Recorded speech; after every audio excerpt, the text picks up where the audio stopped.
Good evening and a very warm welcome to Radio and Television Tonga News Package for the first day of December 2022. Leading our bulletin for the hour, marine species in Tonga increase in number as a result of the ashfall from the Tonga volcano.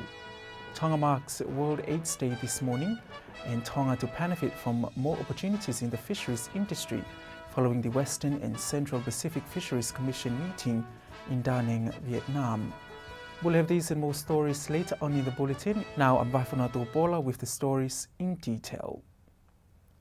The World Health Organization is calling on global leaders and citizens to boldly recognize and address the inequalities which are holding back progress in ending AIDS in the world.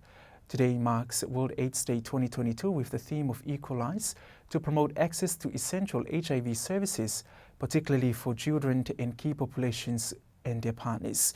We'll take a look into detail with this year's commemoration program with Mark Ake. The Deputy Chairman of Country Coordinating Mechanism for HIV and STIs Control, or CCM Committee in Tonga, Tonga said at today's occasion that people should avoid stigmatizing people living with HIV in the kingdom as they are still part of society. He adds that equalization is the focus of this year's World AIDS Day to promote the efforts in ending HIV in Tonga by 2030. Meanwhile, Tonga has recorded 24 HIV cases since the first case was detected in Tonga back in 1987. The Senior Medical Officer of the Public Health under the Ministry of Health, Dr. Ofatukia, revealed that from the 24 HIV cases, only 6 are active to date. Since the very first case of HIV detected in 1987, Tonga has a total of 24 cumulative cases, with the last case reported last year. Of the 24 cases, there are 16 male and 8 female, and the mostly affected age group are those in 15 to 40 years. Some have died, and some migrated or returned to country of origin, while only 6 people living with HIV remain in country. These 6 cases consist of 4 male and 2 female, and they all receive treatment, the antiretroviral therapy, or ART. Tonga, out of the 11 countries in the Pacific participating in the Global Fund program, is the only country that has a treatment core team for people living with HIV. Ministry of Health invested on this core team to ensure that case management and well-being of the people living with HIV is a priority while tackling COVID-19 pandemic. The team managed to vaccinate all the 6 cases and their families, and there is a plan in place to make sure that in future the ongoing care and support will not be interrupted due to the COVID-19 restrictions. Dr. Tukia talked more on the treatment that could help decrease the spread of the virus amongst active cases.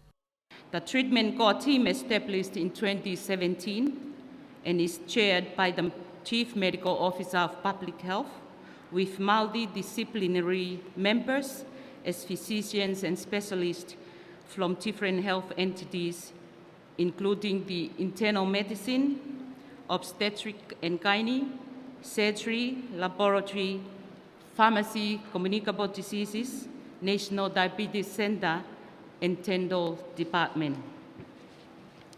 The 390 targets by 2020 created by UNAIDS to help end the HIV epidemic, which translated into 90% of people living with HIV knowing their status.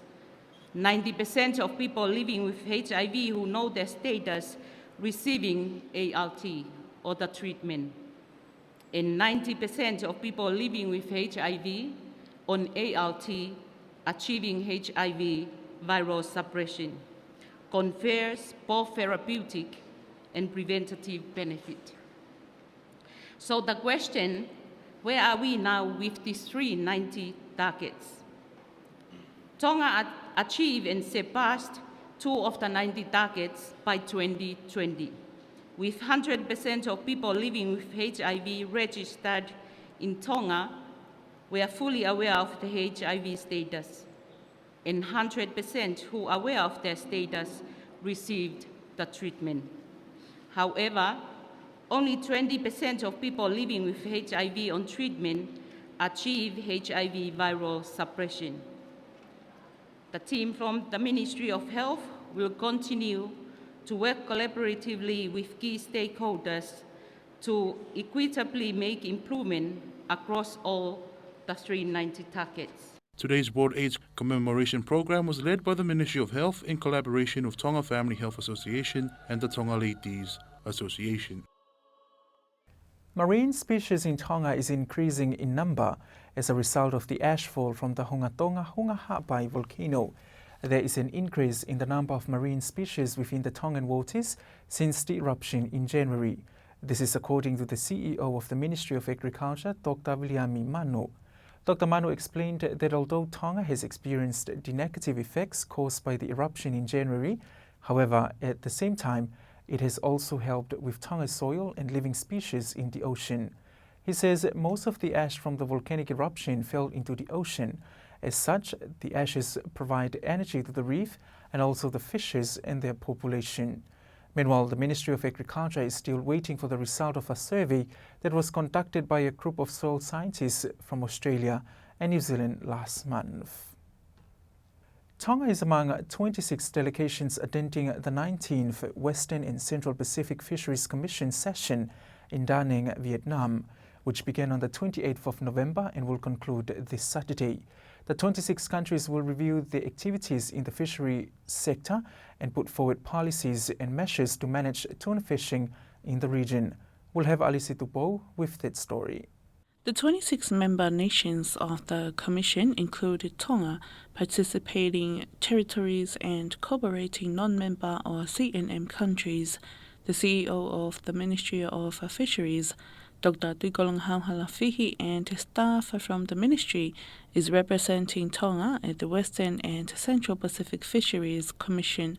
Dr. Halafihi said that the issues of climate change are important to be considered in the work of the Commission for the development of our fisheries. This is the first physical meeting of the Commission in the last 3 years, following the impacts of COVID-19 on international travel.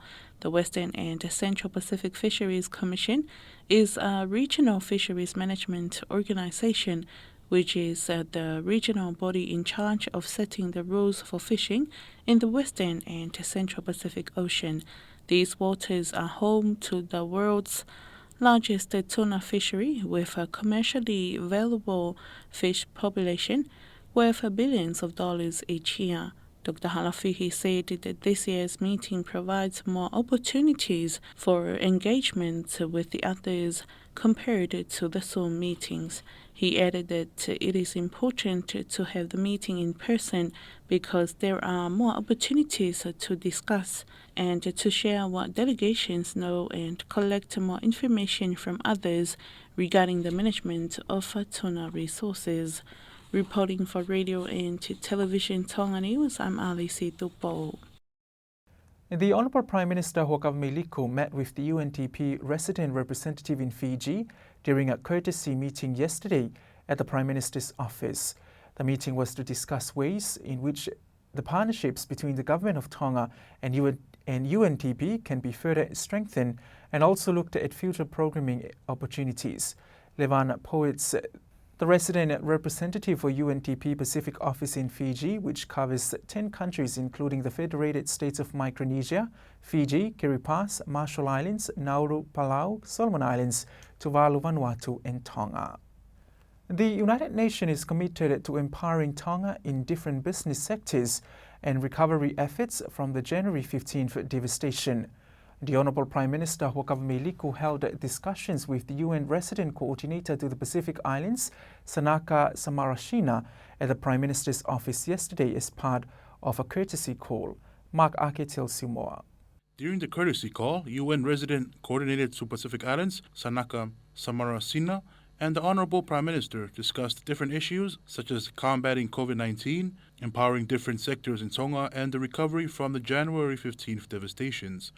We discussed as well with the Prime Minister the future program of the UN, and that was followed by extensive consultation with number of line ministries in the afternoon. That was convened by the Foreign Secretary, Mr. Malolo, and myself, along with the acting Chief Secretary and a number of other CEOs, all the different UN agencies. We started to draft a 2-year plan for the UN systems assistance to Tonga in line with Tonga's development priorities. So we looked at 4 pillars of work: people, planet, peace and prosperity. They also discussed aid from the UN to the kingdom since the disasters in January. Samarasina left the country this afternoon but is expected to return next Tuesday and will have an audience with His Majesty King Dupo VI. Samarasina is the UN resident coordinator to Tonga, Fiji, Solomon Islands, Tuvalu and Vanuatu. He was appointed as the United Nations resident coordinator for the Republic of Fiji in 2018 with the multi-country coverage of 9 other Pacific Island countries. Before joining the UN, he worked in the legal profession and in journalism with the government, civil society, and the private sector in several different countries, including the USA, South Africa, and India. And the European Union delegation and the SBC Pacific Community signed commitments to strengthening partnerships, namely the Pacific Partnership to End Violence Against Women and Girls Program and Pacific Solutions with the Integrated Ocean Management Program. This was achieved during the SBC conference in Port Vila, Vanuatu last week, as European Union delegation led by the European Commission Director of International Partnerships for the Middle East, Asia and the Pacific Islands, with the European Union Ambassador for the Pacific. The Minister of Foreign Affairs and Tourism, Honourable Fikita Moimoi Utekamanu, participated in the conference to represent Tonga. After the signing of the commitments, the delegates further took part in the signing ceremony for 2 contracts with civil society organizations and visited an agro-processing facility in the country that was funded by the European Union. And that wraps up this evening's news package, but before we part, here's one final look at today's top stories. Marine species in Tonga increase in number as a result from the ashfall of the Hungatonga volcano. Tonga marks World AIDS Day this morning, and Tonga to benefit from more opportunities in the fisheries industry following the Western and Central Pacific Fisheries Commission meeting in Da Nang, Vietnam. And that's it for tonight. Thank you for your company. I'm Paula. Good evening.